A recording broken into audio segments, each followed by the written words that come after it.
राष्ट्रवादीमध्ये जेव्हा फूट पडले ना, तेव्हा अजित पवारांसोबत जाणारे खासदार होते.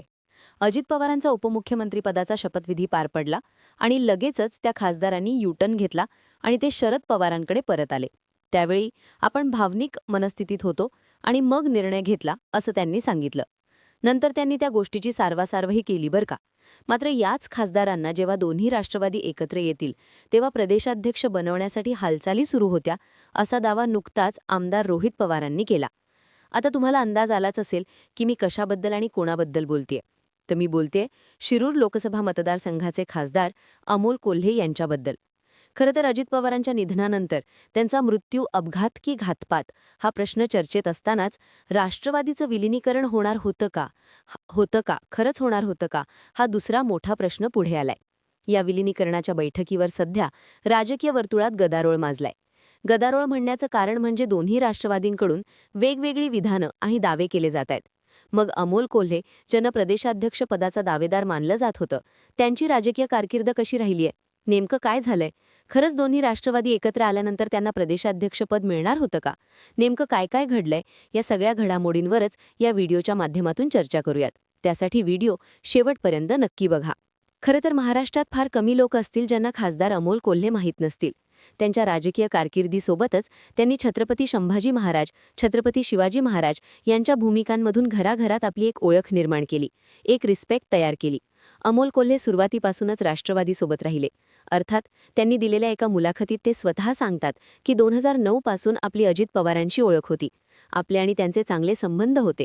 शिवसेनेत प्रवेश करताना देखील आपण अजित पवारांना सांगितलं होतं, त्यांचा सल्लाही घेतला होता, असा उल्लेख त्यांनी केला.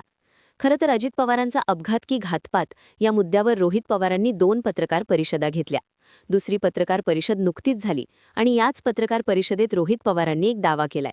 ते म्हणाले, 2 राष्ट्रवादी एकत्र आल्यास अजितदादांना राष्ट्रवादी काँग्रेसच्या नेतृत्वात अनेक बदल करायचे होते. प्रदेशाध्यक्षपदी कोणीतरी तरुण असावं असं त्यांना वाटत होतं. अमोल कोल्हे यांच्या नावाचा प्रस्ताव दिला होता. त्यामुळे अमोल कोल्हे अनेक बैठकांमध्ये होते. त्यामुळे चर्चा होत होत्या. त्यामुळेच ते प्रामुख्याने बैठकीत पुढाकार घेत होते. ज्यांच्या घरी या संदर्भात 13 बैठका झाल्या, त्या जयंत पाटील यांच्या घरासमोरील सीसीटीव्हीत तुम्हाला दादा दिसून येतील. अर्थात या सगळ्या बैठका पाटलांच्या घरी झाल्या, याला दादाही उपस्थित होते आणि अमोल कोल्ह्यांना प्रदेश अध्यक्षपद द्यायचं होतं असा दावा रोहित पवारांनी केल्यामुळे राजकीय वर्तुळात ही चर्चा वाऱ्यासारखी पसरली आणि परत एकदा खरंच विलिनीकरण होणार होतं का, हा प्रश्न समोर आला. विलिनीकरणाच्या चर्चेला खरं तर सुरुवात झाल्यापासून तटकर आणि प्रफुल्ल पटेल यांच्यावर आरोप होत आहेत.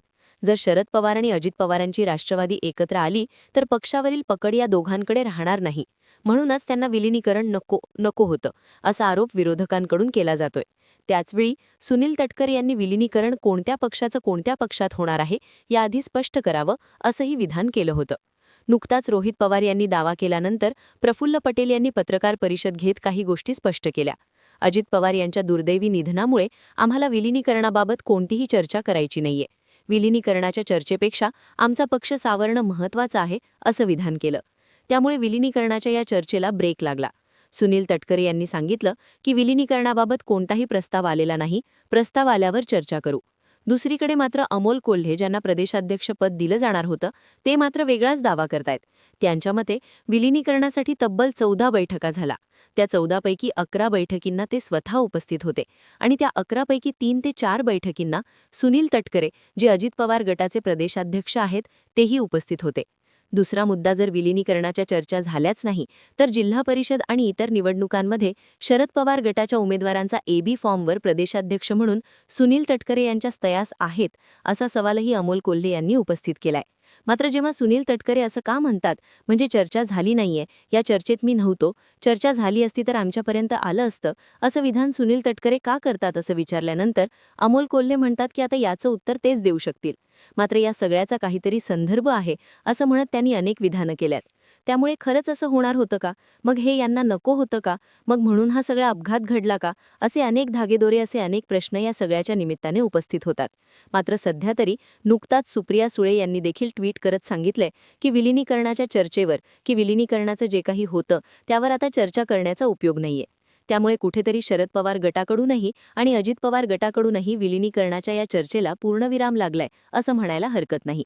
मात्र प्रदेशाध्यक्ष पदासाठी चर्चेत आलेले अमोल कोल्हे नेमके कोण आहेत, त्यांची राजकीय कारकीर्द कशी राहिली, थोडक्यात सांगते. कोणतेही ठोस राजकीय पार्श्वभूमी नसताना राजकारणात आलेले अमोल कोल्हे यांचा जन्म नारायण गावात झाला. त्यांचं शिक्षण पुण्यातच झालं, तर वैद्यकीय शिक्षण त्यांनी मुंबईत पूर्ण केलं. डॉक्टर म्हणून काम करत असतानाच त्यांनी अभिनय क्षेत्रात पाऊल टाकलं. राजा शिवछत्रपती आणि स्वराज्य रक्षक संभाजी या मालिकेमुळे ते घराघरात पोहोचले. घराघरात त्यांच्याकडे पाहण्याचा एक वेगळाच कोन तयार झाला. छत्रपती शिवाजी महाराज आणि संभाजी महाराजांच्या भूमिकेमुळे लोकांमध्ये त्यांच्याबद्दल आदर आणि प्रेम वाढलं. मग 2014 त्यांनी शिवसेनेत प्रवेश केला. त्यावेळी शिवसेनेचे लोकसभेचे खासदार शिवाजीराव अढळराव पाटील यांचा त्यांनी प्रचार केला होता. मात्र नंतर ते पुन्हा मालिकांकडे वळले आणि राजकारणातील सक्रियता कमी झाली. पुढे 2019च्या आधी त्यांनी राष्ट्रवादी काँग्रेसमध्ये प्रवेश केला. हा प्रवेश करावा म्हणून खुद्द शरद पवारांनी अमोल कोल्हे यांना फोन केला होता असंही सांगितलं जातं. 2019च्या लोकसभा निवडणुकीत राष्ट्रवादीकडून त्यांना शिरूर लोकसभा मतदारसंघातून उमेदवारी देण्यात आली. ज्यांचा त्यांनी 2014 प्रचार केला होता त्यात शिवाजीराव अढळराव पाटील यांच्या विरोधात ते उभे राहिले आणि 50,000हून अधिक मतांनी 3 टर्म खासदार राहिलेल्या शिवाजीराव अढळराव पाटलांचा त्यांनी पराभव केला. विधानसभा निवडणुका यानंतर आल्या आणि तेव्हा निवडणुकीआधी त्यांनी शिवस्वराज्य यात्रा काढली. या यात्रेने राष्ट्रवादीला वातावरण निर्मितीत मदत केली आणि मतदारांचं लक्ष वेधलं. 2023 जेव्हा राष्ट्रवादीत फूट पडली तेव्हा सुरुवातीला त्यांनी अजित पवारांसोबत जात भूमिका घेतली, मात्र परत ते शरद पवारांकडे वळले. यानंतर 2024च्या लोकसभा निवडणुकीत शरद पवार गटाकडून त्यांना उमेदवारी देण्यात आली आणि ते पुन्हा एकदा खासदार म्हणून निवडून आले.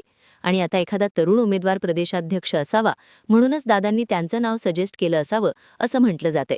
म्हणजे म्हणून त्यांना प्रदेशाध्यक्षपद दिलं जावं असा दावाही रोहित पवारांनी केला होता. मात्र आता हा दावा खरं नसल्याचं अजित पवार गटाकडून म्हणलं जातंय. विलिनीकरणाच्या चर्चेलाही स्टॉप लागला असला तरी या चर्चा मात्र होतच राहणार आहेत, जोपर्यंत याची उत्तरं मिळत नाहीत. या सगळ्या चर्चांवर, विलिनीकरणाच्या चर्चेवर तुमचं मत काय, आम्हाला कमेंटमध्ये कळवायला विसरू नका.